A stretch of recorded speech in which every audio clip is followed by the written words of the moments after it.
So I wanted to talk about the do's and don'ts of law school and like the whole law school process.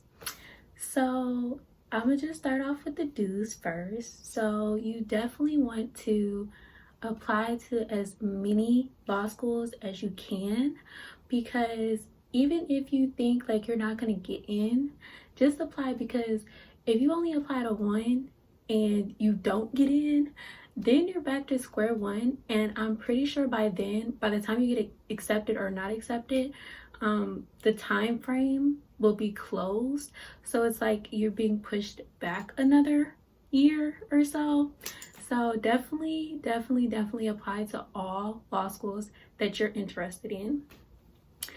And another point I want to say is like be mindful of what you want to do. Like you don't have to know exactly what you want to do, but like the rim of things. So like just like the general stuff. So for me, I'm going into family law and as well as contract law. So what I looked for was, what programs fit family law, and then for different schools they switch up. So like you can have your major be legal studies, or you can have your major be specifically law or pre-law, or you can have it be just, it switches up. So it could be like government, or it could be political science. So just make sure that the program that you're applying to fits kind of what you want to do in life. Okay, that's something that I found out along the way. So do dress professionally, okay, guys? And when I say professionally, I don't mean like loud colors, because a lot of people like mix up professionalism and they're like, well, it's a suit, so it's professional. But at the same time, you don't want to walk into a law firm or a law school admissions interview and be dressed in all pink or really bright colors, because they won't take you seriously. And if you're already a woman like me, then it's like twice as hard. So you kind of want to make a really good impression that first time. So what I did was we had a lot of Zoom and Google Meets, like interviews and stuff like that. And I just dressed in the neutral black and gray colors, even though it may have looked boring. But a lot of people are like, oh, you look like the people from Law and Order. But that's kind of like your goal and what you want to do. You know what I'm saying? Like you really want to dress apart. Let's see, but always be original. I'm not saying like you have to be plain and really dull, but just be yourself, be original. And another point I want to say is do visit the webinars. So like now, because of coronavirus, everything is online and everything is remote. So you definitely want to ask your advisors during undergrad, like tell them your goals, what you want to do, and they can hook you up from there. Because I know one of my letter of recommendations, and we'll get to that in a minute, but one of my letter of recommendations was from my academic advisor. And so she wrote me a glowing one.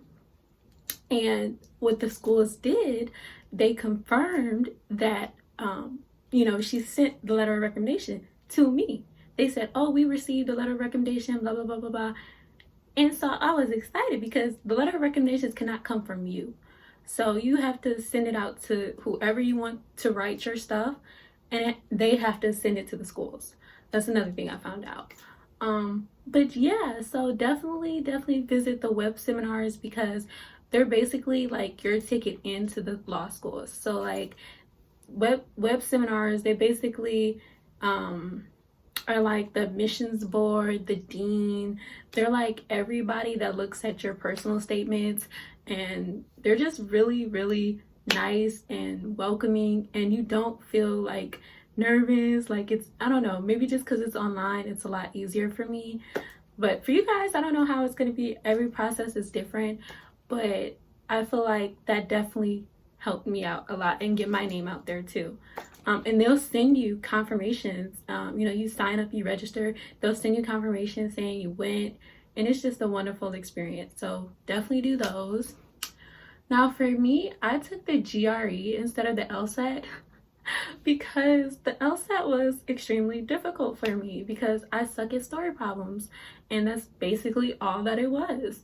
So GRE had a little bit more of a variety, but it also limited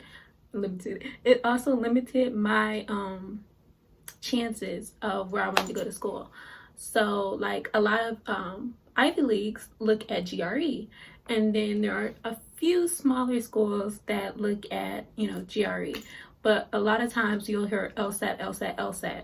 So next time, like if I was to do this process again, I would probably do the LSAT and just really, really work hard on the LSAT. Like I took the practice LSAT like about 2 or 3 times, and I did roughly okay, but it still didn't make me, you know how everybody has your own personal goals. It didn't make me feel like I didn't reach my personal goal when I took that.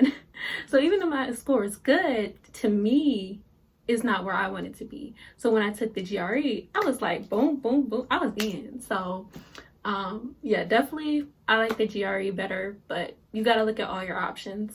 What I will say is do invest in yourself. So even though applications cost and they're non-refundable, which I was so mad and so like, oh my gosh, but you spend money on everything else as far as gifts and, you know, presents and all this other stuff. So why not spend it on your future? Like $50, $70, even though it's not refundable, you know, you don't know if you're going to get in or if not. So it's like, it's a 50-50 chance. So you just want to, I don't know, you want to weigh out all your options. Now, because of the coronavirus, a lot of applications that take the LSAT have weighed their applications, so their application fees. So you should be good on that part.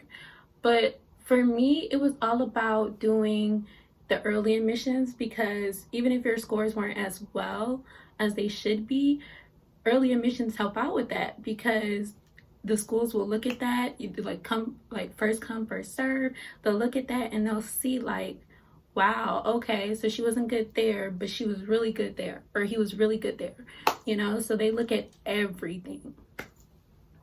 And I'm gonna say a don't right now, and I'm gonna say don't lie. Okay, because you're going in to be a lawyer. So this could be attorney, this could be, you know, any type of lawyer, entertainment lawyer, anything. So lawyers don't lie. So when you lie on your application, it looks terrible. And leaving information out is also lying. That's what I found out too.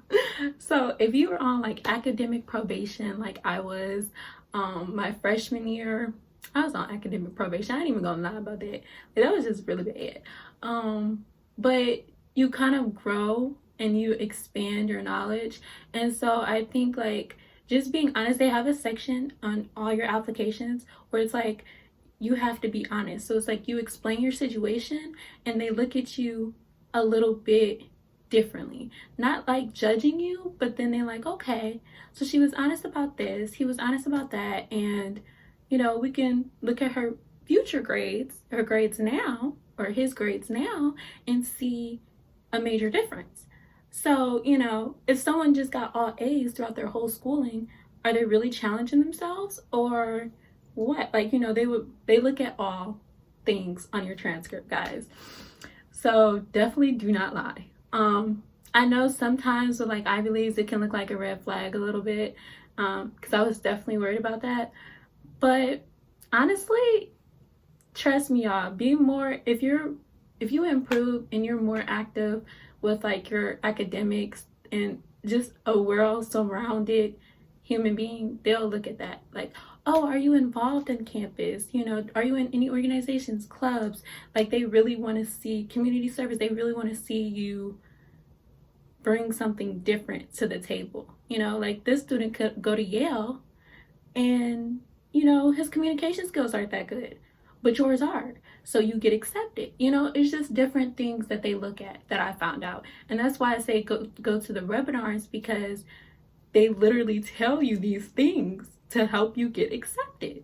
So a wise person would look at that and really take notes. Let's see, I'm trying to think, did I cover everything? Talking about the webinars. News me. But yeah, really in law school and the whole law applications and process.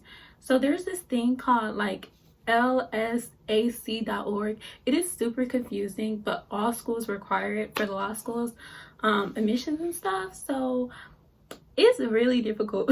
It's like filling out FOSFA, y'all. But it's easier for the schools. It's just harder for us because it's a new system and everything that we have to get used to. But basically it's where like all your transcripts, all your recommendation letters and everything is in one place. So all the law schools need is like your ID number and you're good. So yeah. That's just hard for me. Like I was just so confused.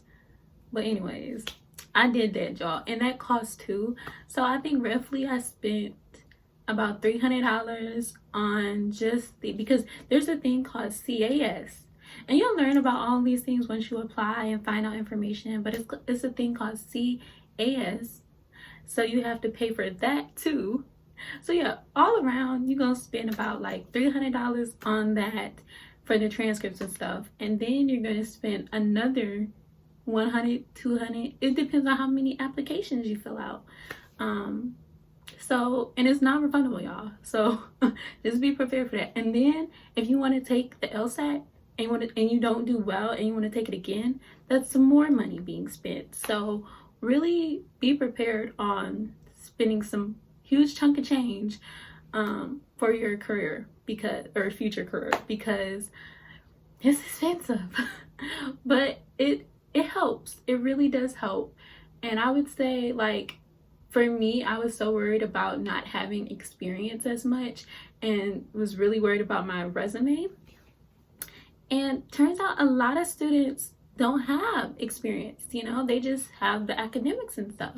So like I said, law schools, they look at everything from good to bad to everything. So even if you don't work at a law firm, it's okay. It's okay. But definitely about the letter of recommendations, make sure that you are watching the time period for that kind of stuff, because you could have a person in mind, and if they're busy with their schedules, and they may want to write it for you, but in order for them to send it through and all of that, it has to go with your application. So you start your application, and usually letter of recommendations is towards the end. And yeah, so my last point was to do your personal statements and make personal, but not too personal. Like, you don't want to put your whole life story on your personal statement, okay? So I really struggled with this one, and this was like a huge thing for me because it's basically like your life but not your life. So like for me, you know, you really want to tap into a kind of storyline, okay? Kind of like you're telling a story, but at the same time you're not like, oh, or like first person. It's kind of like third person a little bit mixed in with first person. I know this is a little bit confusing, but if y'all look at examples, you'll see what I'm talking about. But really, it's kind of like you want to bring your story to life. So you want to have like a really good introduction, a really good, you know how like teachers will say when you're writing a paper, but it goes deeper, you know? And even though some law schools will say you have to write a 30-page paper, a 22-page paper, I was like, oh, y'all tripping. Y'all tripping. But it helps, y'all. It really does. They want to see your writing. And I was like, well, I'm going to repeat myself. So how do I do this without repeating myself? And really, to do it without repeating yourself, you really got to pick deep topics and then kind of use your metaphors, similes, you know, go back to when you first learned about those and tie those in. So it's kind of like a poem, but it doesn't have to rhyme. It's just your story. So yeah, I think I covered all of it, I'm pretty sure. But yeah, I'm not going to tell you guys the law school that I've decided to go to, but just so y'all know, I'm doing my master's first, then I might do my JD, but I'm doing my master's first, taking it slow, So yeah. Oh, and that's another thing I wanted to point out. I didn't cover everything. This is the last point. So don't post where you want to go to school until you get that acceptance letter and until you can pay for it, okay? Because you start posting where you want to go, and then the schools will look at your social media. Oh, they will. And they will be like, oh no, you know what? We changed our minds. We don't want her. You know, she doesn't know how to keep things on the low. We don't want her. Or whatever the case may be. Like, never post or tell people what you want to do until it's done. Until it's official. That's why I tell you guys, like, oh, I don't want to tell y'all just yet. Like, I really do, but I can't tell y'all just yet because I don't know. I'm so excited, but at the same time, I'm gonna keep it on the down low till probably after graduation. So yeah, stay tuned for more if y'all want to continue to see my law school journey process. So yeah. Can't deny I'm in love and it feels really good.